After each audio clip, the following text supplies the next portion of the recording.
traditional fitness doesn't work for most people. Like 85% of the population doesn't meet the physical activity guidelines. Climbing is very unique in the sense that it's a very niche sport. It's always inherently dangerous. You come in the first time and like you go home and you can barely open the doors. I don't know many sports where people are willing to like quit their job and live in a van to do it more. Experience of just like pure joy, right? You know, there's also that experience of like letting things go and realizing you're not going to get to the top of something that it involves a lot of problem solving. What scares you today might not scare you, you know, tomorrow or in the future. You don't want to live the rest of your life wondering like, what ifs? What if I opened up a climbing gym? Was there ever a fear of failure? We had probably like $1 million in construction before the pandemic was a thing. So you went in the hole for this? Oh, like deep, yeah. You know, my wife being like that final push, like, you've been talking about this forever, shut up, just do it. Like, why do you do it? Now I don't really have a choice. What's the like life cycle of a climber? Of someone that's that starts into climbing, and then at what point does it diverge to be like, okay, I'm gonna start a gym? Yeah, good question. I don't think all climbers want to start a gym, but there's definitely probably a higher number than other industries, I would say. I would say like climbing is very unique in the sense that it's a very niche sport, but like exploding at the same time, right? Like it's been like the history of climbing is wild. Like this is an insane fact that no one believes, but it's like true. But like the Alpine Club of Canada started in Winnipeg. Wow. Okay, what is the Alpine Club? I'm not familiar with that. So the Alpine Club of Canada is like a national club for climbing, essentially. Okay, cool. So they are, you know, there's a few different bodies, but basically like alpinism in its truest form is really where climbing originated. Cool. So you think of like your big mountain, and this is like anyone who's a climber will get some kind of question from someone at some point in time, like, oh, do you want to climb Everest? And it's like, I have zero desire. Like I don't like, it'd be cool. Sure. Would I want to stand on the tallest thing in the world? Yes. Yeah. Do I want to get in a traffic line of like tourists that are like billionaires that pay $80,000 or more to go up this mountain? No, that doesn't sound fun. It's like dangerous too, no? It's climbing dangerous, climbing's inherently dangerous. Yeah. But you are correct. But like, I've heard stories of people. Lots of people dying. But also there's a lot of things like it's been kind of amusement parked in a sense, right? Okay. Yeah. Like there's ways that you can bring that risk down, and that's bringing in oxygen and having people carry all your equipment for you. Gotcha. So like there's ways that they've brought that skill level down. So is climbing Everest still hard? Yes, absolutely. It is a very demanding feat, but and this is a part of the problem, is that people are struggling on terrain that they haven't practiced for. Like if you know climbing grades, like there's like the hardest climbing on Everest is like 5-6, which is like our 1 hexes in the gym are like about that. Wow. So like the climbing difficulty of it is hard. The physicality of it is insane though. Gotcha. It is still the biggest mountain in the world. So you are doing it for hours, and it's the time in that exposed environment that is actually the high risk. Yeah. So someone like myself, if there was no traffic there, like obviously like this is, you know, being bold to say this, but like I move quick in the mountains. I'm very experienced in the mountains. Whereas like you got, you know, some CEO who's never climbed a mountain before, like who, you know, maybe got on a treadmill for 6 months, who was like trained for it. Like, if that, that's where the problem is, right? So it's like the skill is brought down by people paying money to try and get up there. When you say traffic, like, is it like actually like? Yeah, like 100%. You can look up pictures of it online, and really, because the weather windows are so small, and that's the other part of the problem too, where you might like be out there in camp for weeks waiting for the perfect day to go to the summit, and because otherwise it's too high risk and your chances of death are high. Yeah. So they're like waiting for these weather windows, and you get one weather window and 200 people waiting in camp. Why? And you literally get like single file traffic through some of these corridors, and that's where the danger comes. Gotcha. And so that doesn't interest me. I like going to the mountains to spend time with my friends and, you know, my partner or whatever, and just being out there enjoying being outside and doing some wild and crazy stuff. Like it's not always necessarily like, yes, it's always inherently dangerous. You know, I will be able to manage my risk in the fact that like I have skills and knowledge from that, but like I've also been outdoors and seen some wild stuff happen. You know, I've seen like the rock the size of like a, you know, Volkswagen bus fall off the wall, and come crashing down and smash through trees. And, it severed the rope of the party that was on the wall. And, that's a wild story on its own. And there's an article you can read about that. But like, they survived. Like, everything was crazy. No one died that day, but it was definitely like, there was been days where you're like, someone had to have died. There's no way that couldn't have happened with the amount of people that are in this space. Does that ever stop you from climbing when you get those near-death experiences and you're just doing a hobby essentially? Yeah. And you're like, I could have died today. Well, I wouldn't say I've had any near-death experiences in terms of climbing. Most of those are like motor vehicle related. So it seems to be the case. Yeah. if you think about it that way, like again, like we were talking earlier about just like the face value of things, that like you're more likely to die driving there than you are in the actual climbing. Again, those calculated risks are important. So yes, I've been outdoors and had some. I've never really had any like super close calls myself, but I have had to, hike friends out because they got injured. But again, it was like, my one friend got injured because of an old injury, right? So like he was climbing and he ruptured a tendon in his ankle and we had to hike him out.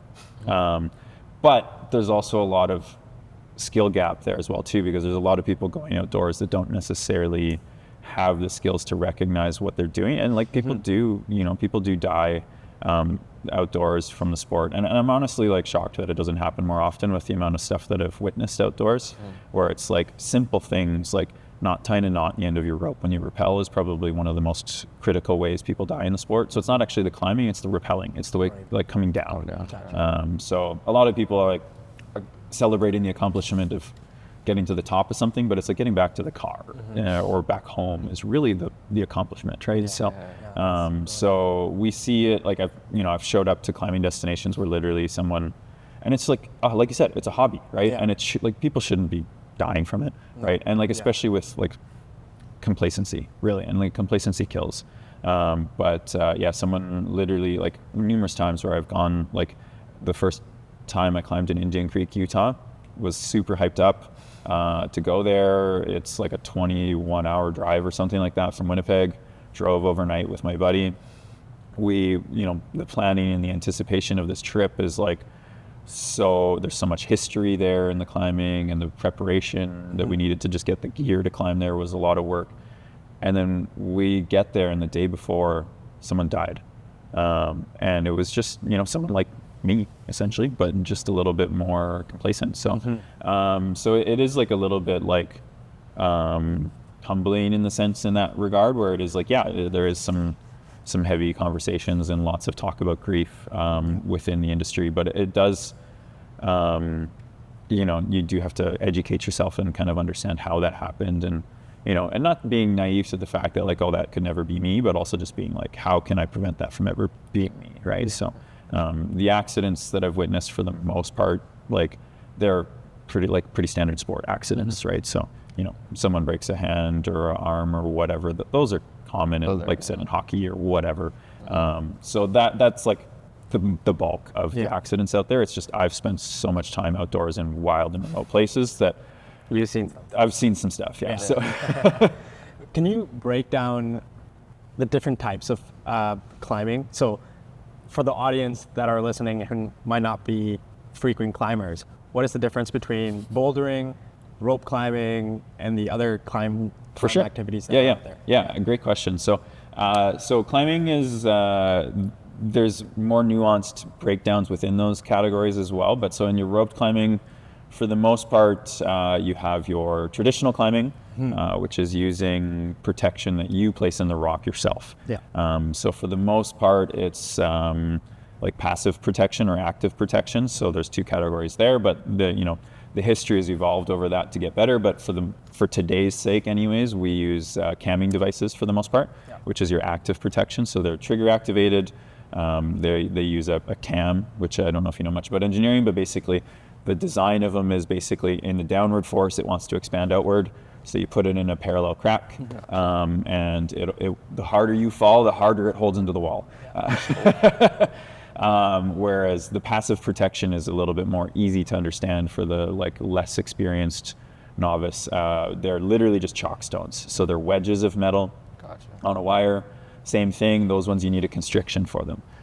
So if you slot this piece in and you have them of different sizes, and with skill you get experienced at knowing where to place them and how to do it better.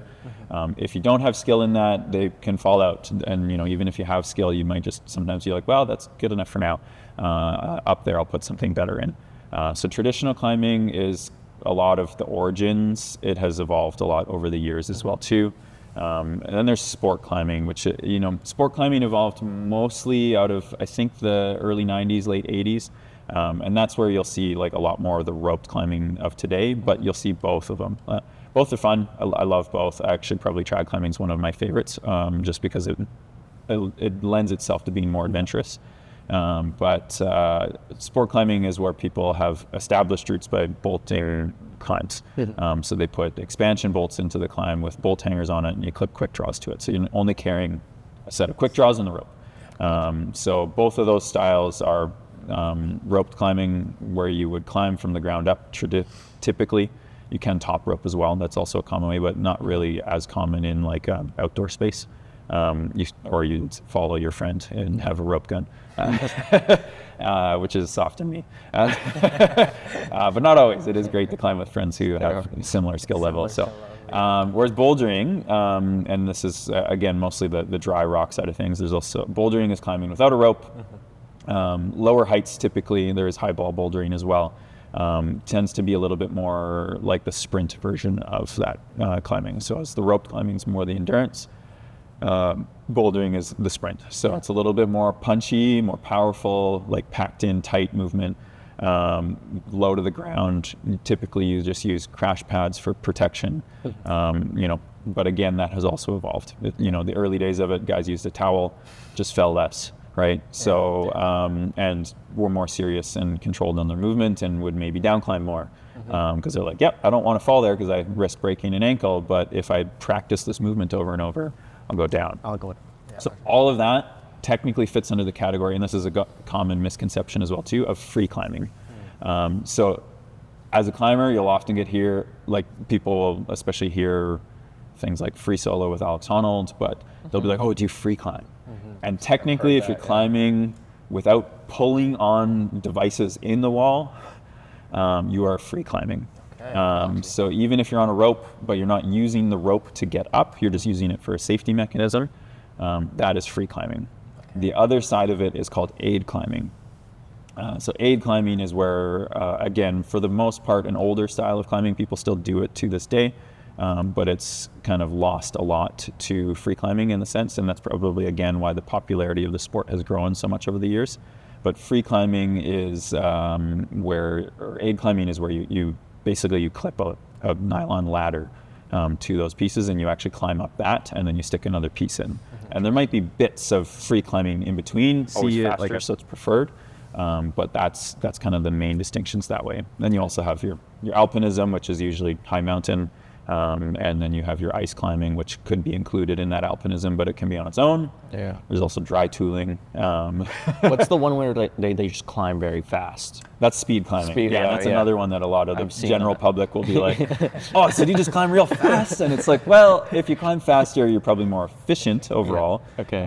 But speed climbing has an interesting reputation. In a lot of countries, it's like the only popular way they do it. Okay. As a sport, it totally makes sense. The Olympics love it.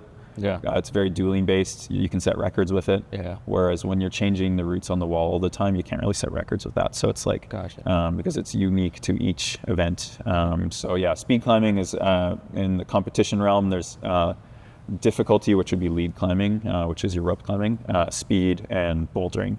And the Olympics, Tokyo 2020, 2021 truly, because we all know what happened, was the first time climbing debuted in the Olympics. Yeah. And so it's been in the Olympics ever since. And that's where I think I've seen the videos of like them just going like up the wall. Totally. At extraordinary paces and like 0.1 second differences between them hitting the top. And it's insane. It's absolutely insane. Like I've done speed climbing once just because there's not many official walls. Like it's a 15-meter wall is the official wall, and it's on a course in Stellies High School. They have a climbing academy out on the island, and they got a speed program there. And I tried it once.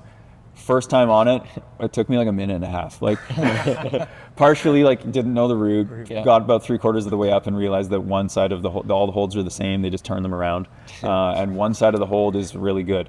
And I didn't know that until I was like basically at the top, and I'm tired, and I'm like, this is hard. But so I'm sure I could get that number down quite a bit. But yeah, it is a common like understanding of the sport is seeing that the speed climbing. But how does one fall in love with the sport of climbing? Yeah, great question. I think probably the big thing we see is that, like, you know, for anyone, they probably have to do it at least a couple times, 2 or 3 times at the minimum. I would say, like, the first time usually you come in and you just get wrecked, which is like the challenging thing with trying to, you know, get people psyched on climbing, because it's like you come in the first time and like you go home and you can barely open the doors. Like, like that's challenging. I won't deny it. But I think that definitely appeals to some people. But I think really it's like coming with a good group of friends. Yeah. Climbing is an incredibly social sport. It's also a sport where it involves a lot of problem solving. So I think a lot of people getting into climbing, especially if you've like done like more traditional fitness routes, don't really recognize like how like holistic it is as a sport in general. Like it provides a little bit of everything. So with that, I think it's big in the sense where it's like try it a few times and come to it with a bit of an open mind, that it's like we have a really good marketing campaign right now that's called like Fall into Climbing or Fall for Climbing. And a lot of that talks about kind of like, because we get a lot of people that are like, oh, I'm afraid of heights, or I'm not very good, or I'm going to suck. And it's like, nobody cares. Like, come and have fun. Everyone sucks at some point, and you know, even some days, like we have, you know, jokes about like high gravity days, where it's just like some days I come in and climb and I'm just like, I suck today. Yeah, the G's in here are a little higher. Who turned up the gravity? Like, and that's the best part about, I would say, the Hive Gym, particularly the community, the climbing community, because my first time coming to the Hive was with my colleagues from work. Yeah. They've been climbing for almost a year and a half now, and they're like, oh, you have to come. Like, I think you'll really like it. So I went, first day, I tried it out, and I was wearing my ring still. Yeah. And I got like these, like your hands get ripped apart your first time. Yeah. So I got like 2, they called it flappers. Yeah. It's just like your skin peels off.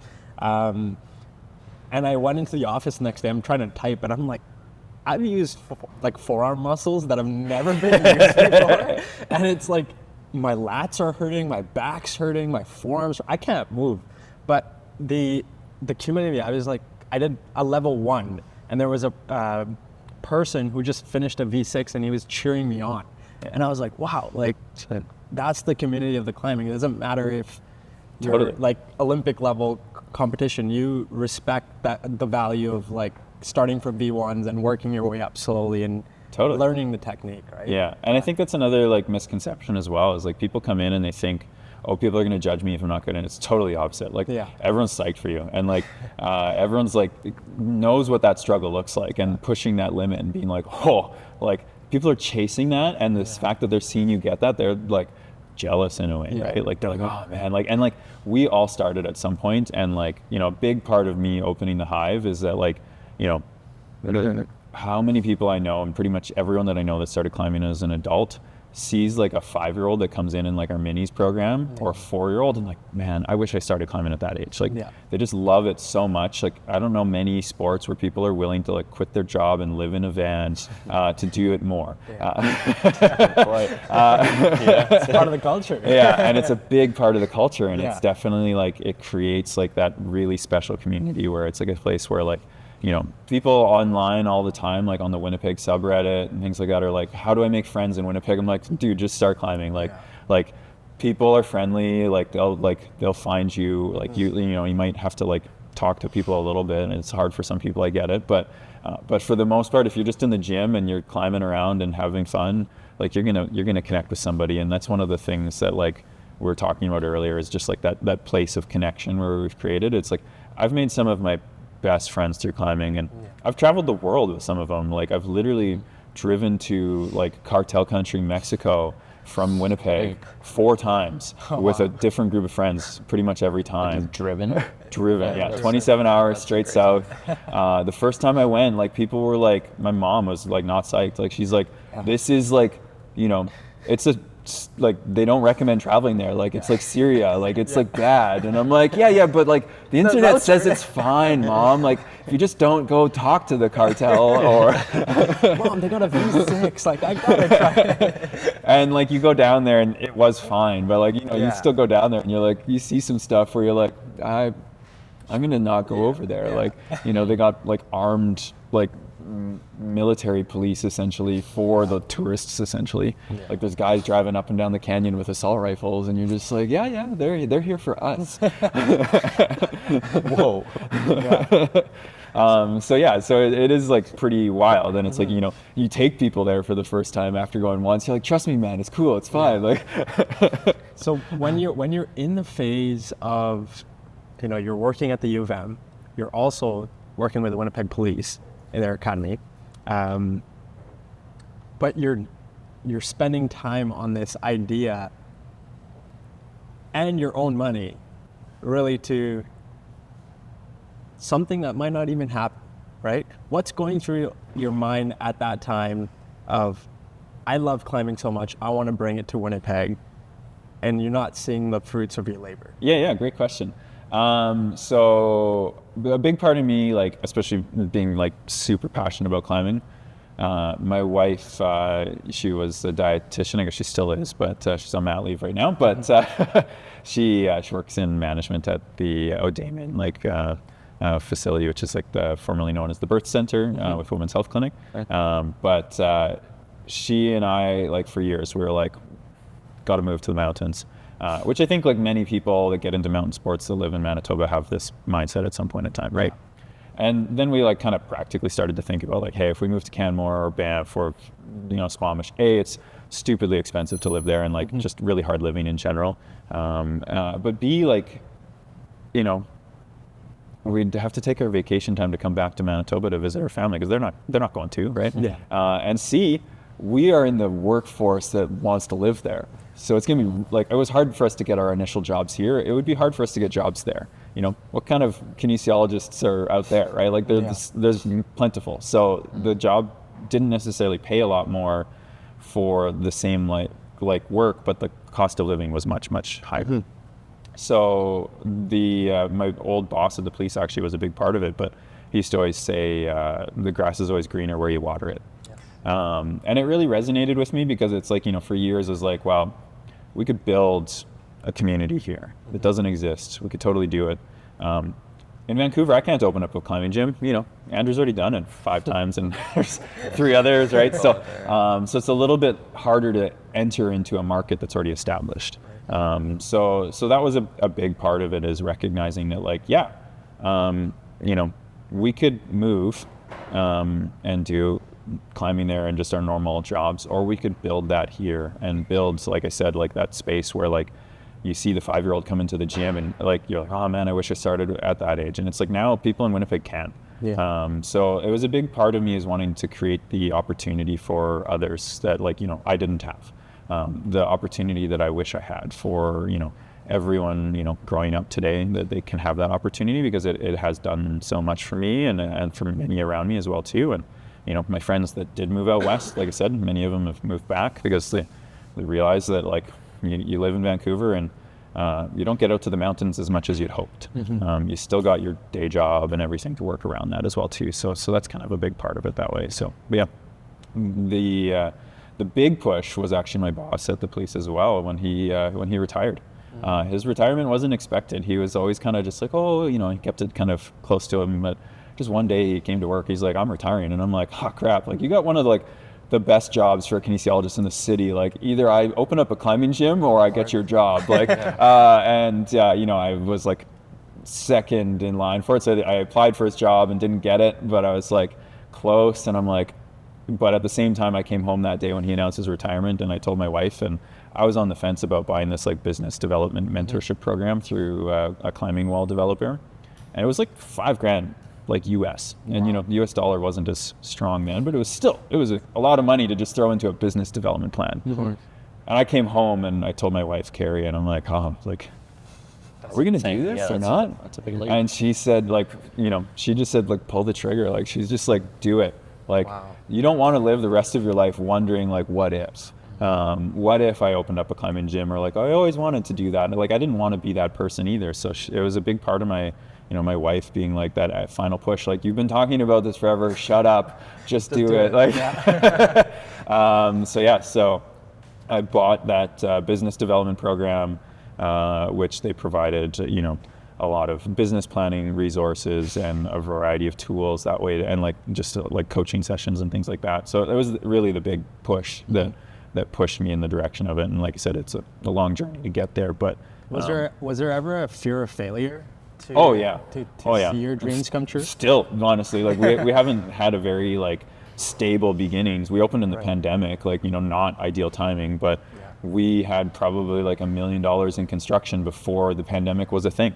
Like I remember going for a run in January with my friend of 2020, and I'm like, man, I'm kind of stressed with what's going on in China right now. And he's like, why? I'm like, it's kind of scary. Like they're like shutting down. Like what if that happens here? And he's like, oh, that won't happen here. And like, 2 days I hate to be right on that one, but but yeah, like we had pretty much all of our general construction was done.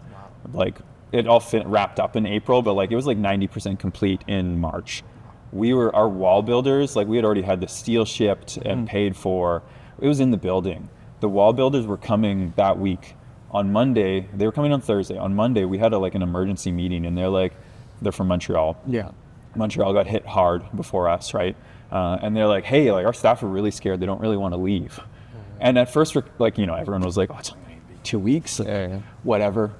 Stay home for 2 weeks, come 2 weeks later, it won't be that big of a deal, right? Yeah. Joke's on us, because had they come, they probably would have actually had a lot more freedom here. They wouldn't have been able to see anyone still, which would have been incredibly isolating, and obviously hindsight's useless. But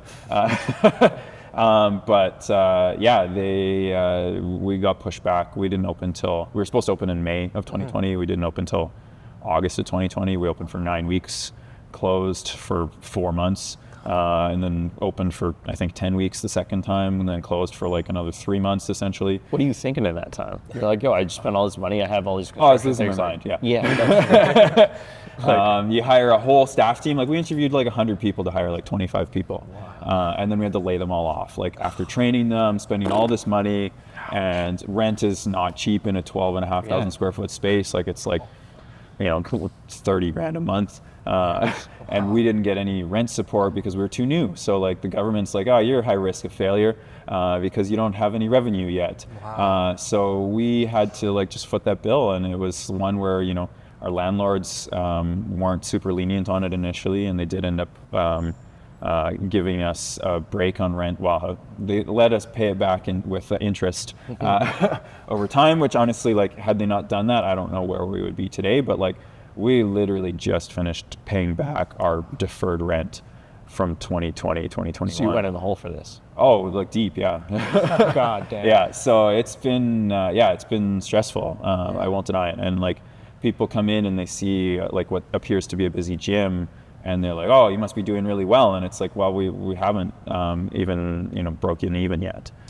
This day? To this day, yeah. And it is, it's a struggle, and no doubt about it. But it is like, everything is trending in the right direction. It probably will be. I wouldn't be shocked if it's another 5 years to see like a full recovery from the pandemic for us, especially being so new into that. So, why do you do it? Well, now I don't really have a choice, but got to pay those bills somehow. But no, I like I said, I genuinely feel like I love what the space does, and what we can create for that community, and and seeing it grow. Like I come in every day to work, and from my office I can hear people laughing and cheering and having a great time, and that's probably one of the best things you can create for anyone, like that experience of just like pure joy, right? There's also that experience of like letting things go and realizing you're not going to get to the top of something that day, but it is a big part of it is like creating that community, creating that space for people to like build memories with their friends. There's people that come in for the first time today that don't realize they're going to maybe meet their best friend here, and have a lifelong relationship with a community of people that way, and I think that's pretty special. So what are some lessons that you've learned while climbing that you apply to business? Yeah, great question. Probably one of the biggest lessons I've learned through climbing is, that kind of the big thing is just that if you approach things in a different mindset, you can figure out a way to do it. So climbing is all about problem solving and figuring that out. And sometimes you look at it and it looks impossible, or you're scared. I've definitely had things that I've backed off of because I'm scared, or the risk wasn't worth it at the time. And it helps you really decide whether or not that risk is something that you are willing to push for, right? And sometimes it's not. Sometimes you look at it and sometimes you come back to it later and you're like, I told you that story about climbing in Squamish with my family when I was young, and I was, like 10 years old or whatever, right? And I sucked. My uncle didn't have shoes big enough for me. I was maybe size 11 feet or whatever. So I didn't have climbing shoes. So I was climbing in sneakers. At 10 years old, you had 11 size feet? Yeah. Well, I was maybe younger than that. I don't know. But anyways, his program didn't have shoes my size anyways. But I have been tall for a while. But maybe not 10. Sense. You are probably fact checking me there a little bit. No, it's okay. But I was, anyways, the first time I probably did have shoes, I think it was probably later stages of that. Because we went like every other year or so, but my uncle would set up the rope, so I just essentially just free soloing up this wall, and I thought he was insane. Like, you see him, like, I can barely get up this thing with a rope, he's going up to hang this rope, and it's kind of funny because like going to that same crag, like the cliff where we were climbing there when I was younger, like I've gone there and it's quite laughable how easy it is from what I can climb now. Like I go, and it was like a separation of probably like 15 or 20 years before I went back there. I'm like, oh, this is like comical how easy it is. So it is like one of those things where it's like, what scares you today might not scare you, tomorrow or in the future. But there's, knowing that like sometimes you build that skill over time and that experience, and it is valuable, and it allows you to grow from there. So and I think perspective matters so much in that sense when we're children. Something that's it might seem massive to us or a tremendous climb. You come back when you're an adult, like 20 years old or something, and you tackle it again. It's like, oh, like this was nothing. And I see this in like one of my colleagues. His daughter does climbing lessons at the gym, and she's about 8 to 9 years old, and she'll be tackling like V3s or V4s on the wall, same ones that I'm doing. And then she's not able to reach some of the holds because of just her physical limitations as a child, having a long wingspan. And I was like, just watch. She's going to come back in a couple of years when she's older, has a longer, like more physical strength, and she's going to be able to tackle this. And that perspective change of something that you were scared of before and you're trying to accomplish again, I think that's something that you can't take away from climbing. It's totally, it's phenomenal. Like the lessons that you learn on the walls, and that translates to life. It's incredibly insane. And there's like countless life lessons from it too, but it's like I have a passion for learning and a very big like growth mindset overall, and I think that's the big thing that I love with climbing is that like I don't think I could ever learn it all. I've dove pretty deep into climbing compared to the average person, but there's a lot of stuff that you can unpack from this sport. It can keep teaching you lessons, and sometimes it's very grounding in the sense, and very humbling, where you're like, you might feel like you're beating your head against the wall in a sense, trying to figure something out, and then all of a sudden it just clicks, and then from then on, like you can just do it easily from then on, and it's really cool. It's really rewarding in that sense, and we talk about it in like a flow state. I don't know if you're too familiar with the flow theory, but where it's like finding that optimal level of challenge for your skill level, and climbing is really well suited to that, and I think that's why it's like loved by so many people, is because it does bring that element of joy in the sense where it's like easy to chase that flow state. It's there's so many things that I love about the sport, and it's definitely the fact that I can always keep learning, and I love the fact that it can be challenging, and like you've mentioned as well too, like you end up climbing in some of the places of like some of the pros as well too, because it's like the climbing's all in the same spots, so it's like you end up getting to build connection with those, especially I've been in the industry long enough now that a lot of those folks I've met at conferences or hung out with out of Denny's in Salt Lake, Utah. Was this your first business venture? So I did grow up some perspective there as well, like on a family farm where we had like a Saskatoon farm, like berry farm. Gotcha. So grew up kind of around business in a sense. Gotcha. But this is like, my first business. Because you mentioned like you did the market research, like you went to other places and you saw that they had gyms and certain things that were good and certain things that weren't good about that. Yeah. And like, when I first started when we first started our things, we're like, let's just gonna do it. Like we didn't like look into anything. Yeah. But it's only like, I think once you have that and you've done it a couple of times or you've seen it being done, that you understand like, oh, like there's information out there. And you can just grab it and use it. What did you see in those other gyms that you took away? Oh man, it's hard to say exactly. There's so many things, but what I really wanted, so big thing overall was the fact that like in our space here, like building design, I would say is the big thing. So I wanted to create a space, like especially because like our Vancouver location on Industrial Ave is the first bouldering only gym in Canada. Okay. And at the time there was only one other in North America, and it might have been us, it might have been them. It's hard to say like exactly, but the big thing, they packed a lot of climbing terrain in a small space. Gotcha. It's sick. You get tons of climbing, good community there, but the challenge is you end up with like overlapping fall zones. And a lot of the earlier gyms that I went to just packed as much terrain in as they possibly could and didn't make the space to hang out. So you go into these packed gyms and people are shoulder to shoulder and they don't have space to like sit down, and you don't like get to be comfortable in that aspect. So that was probably like one of the biggest lessons I had that way, but also like wall design. There's some things like I really wanted it to be a bright, clean space, which is why you'll see a lot of like natural, like I learned an architectural term after the fact, but like honest materials where you can see like the wood grain. Because you get to some other climbing gyms and they have, they just paint it like blue. And I'm like, well, why? Why'd you paint it blue? So, and like things like, I don't know if you're familiar with, it's another architectural term as well too, but the grand reveal. So a lot of like old like Colosseums and things like that, it's like they bring you in through this like narrowing point so that when you get out of it, you're like, whoa.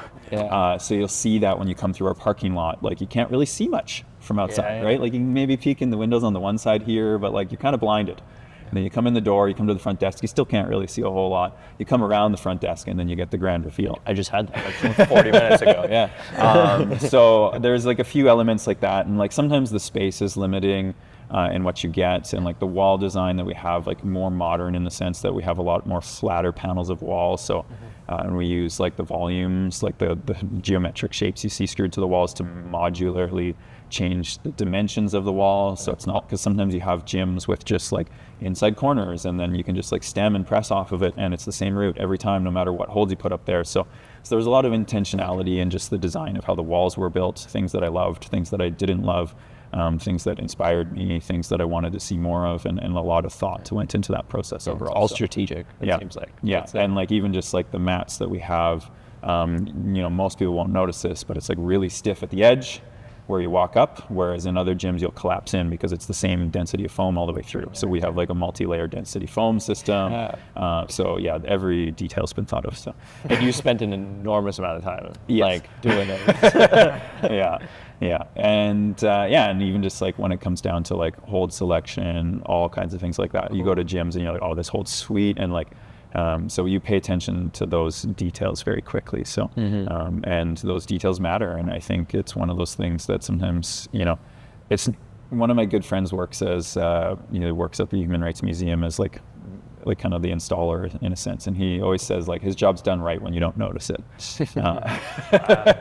And I think it's a very interesting aspect that way, because it's like, there's definitely a lot of jobs like that in the world where it's like, if you don't notice it, it means that it's like, they didn't put the bench in a stupid place, or, like, why is this here? Why is that there? Like, if you're thinking about how can I do this differently, then it could have been done differently.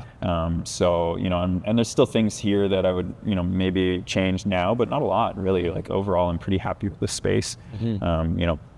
And there were some things that with like the floor with the contractors, I wish they did a better job and stuff like that. But at the same time, like that really probably only bugs me and a few other people. But for the average customer, they're not going to worry about like how something's not perfect in the corner transition of a door or something like that. But that's for me to worry about. So why are you so particular about those certain things? Is it because you're so passionate, or is it is there experience that one can gain from having the concrete be a perfect finish? Yeah. I'm curious to know, like, that perfectionist mindset. Yeah, I think a big part of it really comes down to, like, you know, and it's a motto from like my business partner and myself as well too, but like we say everything is marketing, right? If you come in and it, you know, there's trash on the floor or the staff aren't friendly, like that affects your experience, right? Yeah. And I want you to come in and like be impressed, right? Like I want you to come in and like fall in love with the place, right? So if there's little things that annoy you, like they annoy me, right? And as much as like I can only fix so many things, you know, we always joke about like temperature and music, like, you know, the place where you know, you're never going to find a happy medium, so it's like you kind of have to find the spot where everyone's kind of like equally unhappy. That's a great point. Yeah. So it's like the music is generally okay, the temperature is good for the masses, right? So and those kinds of things are the stuff where we always want to pay attention to those details. But yeah, I always feel like if I can provide the best experience and the best product for you, that's my goal, right? So what does your day-to-day look like when you come into the Hive, and are you doing route setting? Are you involved in the day-to-day for running the business, or running the facility itself? Or yes, I'm the managing partner, which obviously carries a broad scope of everything, but my day-to-day changes a lot. It's very dynamic. You know, some days I might be supporting an employee at the desk because someone called in sick or whatever, or I might be running it entirely by myself. Some days, you know, the roof might be leaking and I might be coming in, you know, to help address with that and deal with a contractor, or, you know, we got HVAC maintenance and things like that. Now my team is large enough that like I don't have to do all of that myself. So my day-to-day now does involve a lot of email, unfortunately. Email and meetings. Which is not where I probably would have picked my career path in that sense, but it is, I do a lot of work with just connecting with other businesses and other partners and folks that way, but also just working with my team and hoping to provide them the skill set so that they can grow and do their job as best as they can. That is probably the biggest part of my job now, is just supporting my team in that sense. But yeah, some days, you know, like I said earlier today, I'm not really much of a morning person, so it's nice to do this before then, but at the same time, like I usually come to work around 10ish. It's not really a hard start time per se, and I might you know, have a day where I just have to answer emails and pay invoices, or do expense reports, or, you know, deal with you know, an unhappy customer potentially, or whatever, or deal with just trying to get inventory in for like our food and snacks or retail, or just designing our next event. And a lot of it does come down to event planning. You know, we do a lot of like DJ nights or competitions, or we got a movie night coming up on Friday, and things like that, and trying to just like push things further, and how can we do things better, and how can we grow the business? And that's a big part of what I do day to day. So, do you remember opening day here?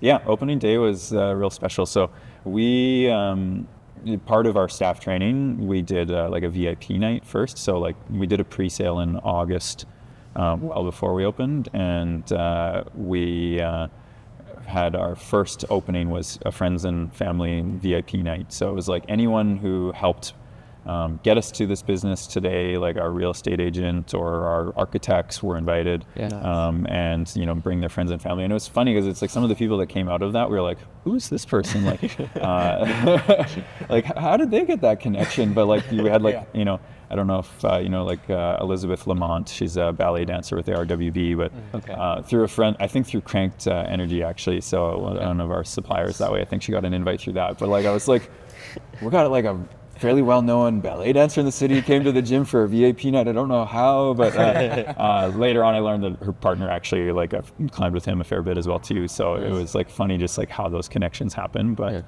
yeah, our VIP night was super special, and it's like funny because it's like you're literally just like throwing all your staff at the team and being like, okay, do the best you can, but like we're gonna have like hundreds of people come through the door.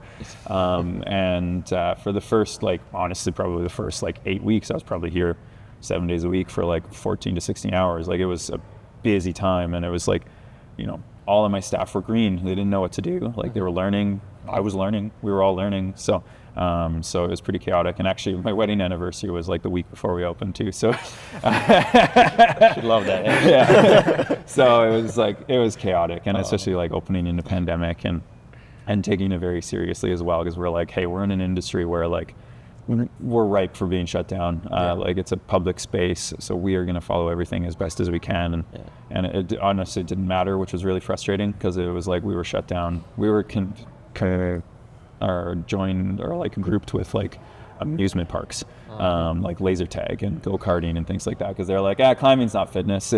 And it was like specifically stated in the orders, so it really sucked that way. So it was like the 1 week that we got shut down, I was like fighting with the government to be like, we're fitness, and then a week later fitness got shut down too, so it didn't really matter. But every time things were reopening, it always was like fitness first, then us, and it was always really frustrating, because it's like, for a lot of people, this is, traditional fitness doesn't work for most people. Like 85% of the population doesn't meet the physical activity guidelines. And part of that is because, traditional fitness, I love it. But for most people, picking up weights, putting them down, putting headphones in and walking on a treadmill, not talking to anyone, isn't really super engaging. So true.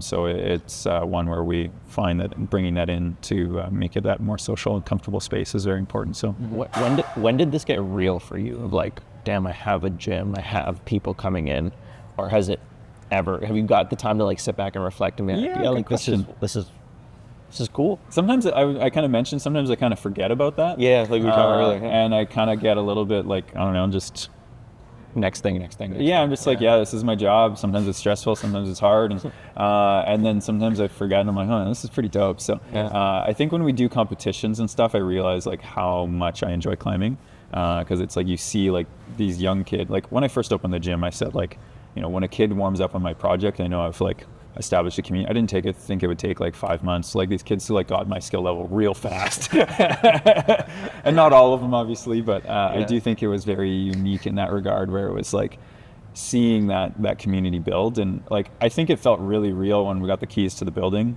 but like we had like, I don't know, 10 months before like we got possession, I think October 1st of 2019, and like technically construction didn't start till January, I want to say. So did you just sit in this like empty room, like warehouse, and just be like, that's going to be here, this is going to be here? Like, well, it was already designed before then. You get the building plans and things like that. But to some degree. And it was like, we came in and, there was like the old business, there was lots of like artifacts of them that we were like selling. Like they had a kitchen in here and we were selling stuff on like Kijiji or Marketplace or whatever. So like just reclaiming some costs. We maybe made like, I don't know, $3,000 and selling sinks and stuff, but stuff we didn't need, but it was like kind of prepping in a sense that way. But that was kind of the main things, where it was like, months of just coming here to just like sell used carpet tile at like 25 cents a square or whatever, and like rip the carpet tile up. And like, so there was a lot of like not so glamorous stuff that way that people don't see all the time. But there was, it didn't feel, I think, once we had the lease signed and got the keys, it felt pretty real. But every step along the way, it just felt like we did a time lapse of the space in construction, which was super cool. And it was just like, it'd be days where I come in and I'm just like dancing around, having a good time. I'm like, I can't believe I did this. Like, that's it. No, it's like tremendous respect. Like this is not an easy world, and especially like you mentioned the roller coaster you've been through of like, cost is a big thing. Like it's a hard thing to run a business, and like totally a lot of businesses go out of business and come into business, and you're in the people business, you're in the world of like giving people an experience. Like it's hard. Like kudos to you, my friend. And it's rewarding. That's too. hard. It is hard. If you could go back and redo things, would you do it differently? I wonder about this, because I'm like, I dwell on the pandemic a lot, and obviously like there's really no, I don't know, you can't change the past, so I don't really want to dwell on it too much. I'm like, it sucks now as a result of it. But I thought about it. I'm like, man, if we opened 1 year before, I don't think it would have made a difference, because we would have been in a growth phase.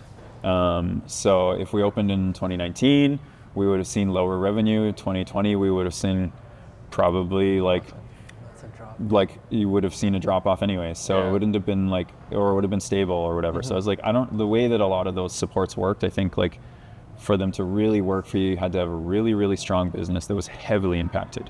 And like everyone was impacted by it, especially if they were closed. But Obviously if he sold hand sanitizer, I think he did better, but Or masks. or masks. I know a few people who made a decent amount off of masks. Yeah, but had we opened earlier, would it have been better? Maybe. Realistically, probably if we opened 3 or 4 years earlier, it would have been better, but then we would have had different wall designs because what was common then was different. And if we opened after the pandemic, the construction costs would have been twice as much. So I like to look at it that way too, that like, yeah, it still sucked opening up in the pandemic, but like we would have traded it for something else. Would I rather not deal with that? Yes, 100%. And that would have been nice to like have less stress as a result of that, because like our big like kind of exciting moment, like anytime you open something like this, is everyone gets psyched. That got squashed hard, and I don't know if we'll ever get that psych and energy back. Sure. So it's hard to say where we would be now if we had that. Yeah. But again, we'll never know. So what's the brilliance or like mindset behind doing a business that you also enjoy doing? Like you could probably start any other business and do fairly well, but just based on the conversation we've had right now. Yeah. For sure. What is it like doing something that you actually are passionate about? And you said not only is this work, this is also like enjoyment for you. Yeah. I think it's the best, honestly. Like as someone who, it's very funny, like campfire conversations, like sometimes it's like, would you rather have your dream job or win the lottery, right? And it's like one where I'm like, well, win the lottery, of course, like, but I've also worked a lot of like so-called dream jobs. But I also recognize that like it's still work, right? Yeah. And then I like think of like, well, what if I retire? Like, well, I'm like, say I did win the lottery now, like I'd probably still be involved in what I do because I love what I do. Would I take it from a different perspective? Maybe I would work on more on growing the sport from like the national organization side, like where like do some contract work with Climbing Escalade Canada. Like we'll be going to Montreal for the Paraclimbing Nationals this year to be the event lead for it. I've run like youth nationals with a colleague as well with that, and regionals as well. We hosted regionals here last year. So like I think the big thing is like just there's lots of opportunity for growth in this sport still. So I think I would probably just pour myself in a different direction with it. So What was it like building the community for climbing in here? You're giving kids who wish they wanted to climb a chance to climb. Yeah. And that community sense of you're allowing people to have experiences that maybe they won't have had the chance to if the Hive didn't exist. Totally. Yeah. I think it's the funny part I find about it is I feel like sometimes we've definitely raised the bar for standards for climbing. Yeah. And sometimes I think our new members are maybe a little bit naive to the fact of how good they have it. Yeah. And I think it's really funny because it's like, I started climbing in like these like homemade climbing walls with like shoestring budget for climbing holds, and like route setting never happened. Yeah. It maybe happened 3 times a year, and it was a whole gym reset, and you got 30 boulder problems to play on for the next 4 months or 5 months. And I, obviously I loved climbing in that vision, and I think that was really fun, but like I loved it at its worst in a sense. So I think that's a big part of it, where it's like some of our new staff, like that they love it, they can't think of it not being a part of their life. But like the history of it, I think is really cool to reflect on that way, because it's like, some of our young staff, this is their first job they've ever had. It's a pretty cool first job. And like, they might be like annoyed about something or whatever, and I'm like, well, like I'm like, I don't want to like sound like mean about this, but like you have it pretty good. And like it could be worse. It could be worse. And like I don't want to tell them it could be worse, but also it's like just sometimes you need that experience to know that. And it's like we've definitely had we've been open for 5 years now. We've had some people leave, and they said this is the best job they've ever had, and that's like one of our visions and our missions that way, is to be the best job that they've ever had. We might not be like a long-term job for people, and we know that, like it's our front desk is only so engaging, and being an instructor, you can't do it full time. So there's some challenges that way that like I would love to fix, and I would love if I could grow the sport to the point where it's literally we got like full-time performance coaches and things like that would be sick. That's a big goal of mine. So it's in the Olympics, we can definitely have Olympic level coaches. So I want to get a brief, do you have a crazy climbing story personally Oh, I have tons, yeah. What's one that like sticks out and that you think like is the most memorable in positive or negative or a mix of both? Oh, that's a hard thing to pick from. Most memorable climbing story. There's a lot. I could talk for probably a whole 3 episodes on getting memorable climbing story. But I think one of the... Okay, so probably one of my biggest days out is one of my most memorable that way. So one of my biggest days out, I was in the Bugaboos, which is in Canada. Many people aren't aware of it unless they're in the climbing world, but alpine climbing destination in BC. Very remote, like one of the most remote places I've ever been. I flew to Calgary, got picked up by my friend, drove to Canmore, stayed there for a couple days, loaded up gear, got organized. Then we drove, I don't actually remember the small town it's close to, but it's kind of near, what are the hot springs that are more in the mountain range there, but I can't remember. Radium Hot Springs, kind of close to Radium Hot Springs. Weather wasn't looking great. Bugaboos is notorious for bad weather. So you're kind of just like sitting around like, well, there's no point going up there if it's raining and snowing because you can't climb in that. So we'll wait. So we were just like super psyched for this trip and just kind of sitting there waiting. But it took us like, I don't know, a few hours to drive from Canmore to there. So it's like the lead up was big. Then from there, it's like a couple hour drive down a logging road with a 4x4 to get to the trailhead. You get to the trailhead, you have to wrap your car in chicken wire because otherwise porcupines apparently will eat your like brake cables while you're out because they like the salt or something like that on it. I don't know, but so you're like literally like that step alone just getting there. And then you got all your stuff for a week of climbing, camping, your food, everything in a backpack. And like, you know, I'm a fairly average size male, like taller, I guess, but like 165 pounds. I'm not very heavy, right? This backpack was probably, I want to say, close to 50% of my body weight. Oh, wow. I put it on my back, and we have a 5-hour hike up the mountain with all this gear. I'm with two like lesser fit guys, so they want to take a break like every 15 minutes. Like I put this backpack on, and I'm like, I don't know if I'm gonna fall over because my center of gravity's come so high. Like I'm like, whoa, like step by step. This thing is insane, right? So yeah, ended up taking us. Some people will go with a bit of a lighter bag and get up there. Like I think the fastest you could go up there with a light pack is like maybe 3 or so hours. So yeah, we're about 5.5. But like we get partway up. My one friend is like, leave me, like I'll get there, but like you're faster than me and I'll catch up. So like I think I was up to the top at 5. My other friend was like 5.5. The other guy was 6. We needed a rest day just from getting to camp. So we hang out in camp the next day, and it is like literally, like I said, one of the most remote places I've ever been. Absolutely stunning, incredibly gorgeous, beautiful place. And it is packed full of people because it is a world-class destination. There's like a whole campground full of people from Japan and a whole from Germany, and like it was just like everyone's hyped, right? Like everyone's like in this biggest playground that they've like, and those people like they traveled around the world to get there, right? So their like anticipation is high, but the weather conditions sucked. It was like so hot, like the snow was melting in many places and melting ice, and there was a really bad rock fall as a result of it. So it was very dangerous. So there was like rocks falling all day, every day. Like usually when they fall at night, that's usually problematic because usually that's the colder time. But when it's falling in peak sun, middle of the night, like that's dangerous. So we're sitting in camp assessing these conditions and being like, man, it took us so much time to get here, and like I want to go climbing, but like it's just not safe. The traditional ways. So there's like a col, which is like a pass in the mountains that you would usually descend through. So we take like a day and figure out like, okay, we can maybe climb a little bit of this stuff. This is lower risk. It's not on the glacier. And had some fun on that. But then the next day we're like, well, we want to do, it's one of the top 50 classics of North America. The East Ridge or West Ridge, I can't remember which direction, of Pigeon Spire.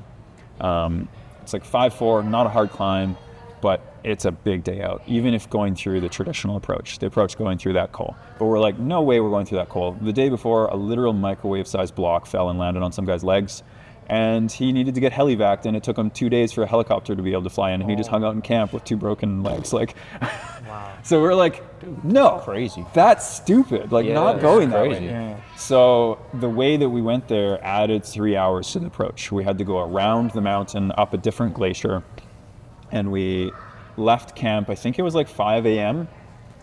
And, you know, going glacier travel, watching for crevasses. And like, I don't have a lot of experience with that. I have some basic training, but like, it was nerve-wracking that alone. There's like some big seracs that you're like, oh, that's a big hole. Like, I don't want to go in there. And then you finally get to the base of the mountain. And if you go on my Instagram later, there's an old post of it, but there's a backcountry toilet up there because they have to helicopter all the human waste out. And it's a loo with a view. So you use the washroom up there on this ridge line. Crazy views. Wind is just blowing hard. It's intense. Like, it's just like, and like, it gets to your head, right? Like, you're on top of this exposed ridge line and you're like, this is insane. So you are hiking it. It's easy. Some people are free soloing it and you're like, this is insane. Like, you'll die if you fall for sure. And so we're climbing with a rope, and I'm like kind of nervous and scared and anxious. And there's a spot on it that's called the Au Cheval pitch, which I don't know if you know French, but that means like on a horse. And it literally is like you put one leg on each side of the ridge like this, and you just like bump down like you're riding a horse for like 100 feet, like maybe not 100 feet, I don't know, but at least 50. And on the one side there's like thousands of feet of air, and the other side maybe 1,000, I don't know. And it's crazy exposure, like nothing like I've ever experienced. You get to the end and it was like the whole thing was like over the top crazy exposure, and then you have to climb it backwards because you can't rappel it. So you get to the end and you just have to climb it again. You're back because it's pretty like lateral climbing. Like, it's not vertical really. Like, it's kind of up and down, ridgeline traversing. And then you get to the other end and you have to go back. And so we got back to the campground, I think at 9:30 p.m. that night. We were moving constantly all day long. Didn't really sit and take a break, and that was like one of my more memorable moments that way, because it was like such an iconic climb and so cool. And like, on the way out, very nervous, very scared, and like, I don't know if I can do this. So on the way back, we were cruising. Like, I was just like that Au Cheval pitch, I didn't even sit down. I just like walked across. I'm like, whatever, I'm not gonna fall. Like, so it goes to show you like that level of just like comfort and growth within that experience as well too. But yeah, it was a really cool day. So. Do you need to be like an adventurous person to do this? Like, is there like character traits that you like can like need to have versus can develop? No, you don't need to be adventurous. It definitely like caters to that to some degree. But you know, with indoor climbing especially, there's a lot more people climbing.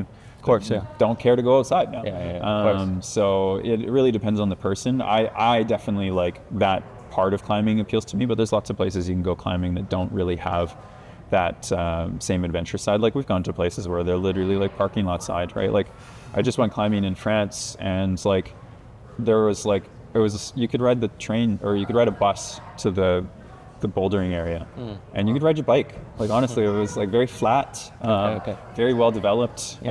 So yeah, there's you can choose your own option. I just have chosen a lot of adventures out of my own choice. So, Kori, is there any advice you can give to the climbers out there, the business people out there, or the dreamers out there who are trying to chase their goals and fulfill their dreams? From your experience. Like, I guess like biggest advice is like, if you really think it's a good idea, like, you know, sometimes people will call you out for being crazy. But if you're like passionate and driven behind it, like, sometimes being a little crazy is so good. Like, you know, sometimes, you know, if just because no one else has done it before, maybe that makes it a good idea. Obviously, like, you have to kind of check your craziness sometimes too, and be like, is this crazy? You're crazy until you make it, and then you're inspiration. And so I think there's a big part of it that way, where it's like, sometimes you have to be willing to take that risk, and if you aren't, you might never get to experience it. So, and you'll always wonder, could I have done that? Could I have done that? It's a weird spot to be in. The coulda, shoulda, woulda. And I don't want to die like thinking like, should I have done that? So I want to, you know, experience life as much as I can. So if it's something that you think you want to do, like, I understand, like, I come with a lot of privilege with being able to do that, and sometimes being able to open up a business means that you have people backing you, and you don't always get that. And, you know, if you can't get that, how can you get that, right? So building up a case for it and building up a reason for, like, hey, I have this big, hairy, audacious goal and I want it to come to fruition. What do I need to make that happen? And like I said, like, this didn't happen overnight, and we're still working on making it better all the time. And and, you know, hopefully it gets to be less stress at some point in the future. But at that point we'll probably look into expanding, and then I get another stressor. So so it's always hard to like be very like real about it, but it is like, yeah, you got to push for your dreams if you want them to happen. So no one else is going to make your dreams happen. So that's it. Yeah. Kori, thank you so much for letting us into your space, letting us into your facility, and really chatting with us today. I really appreciate it. Thank you so much. And if you haven't already, check out the Hive. And until next time, peace. Let's take that. This is so cool.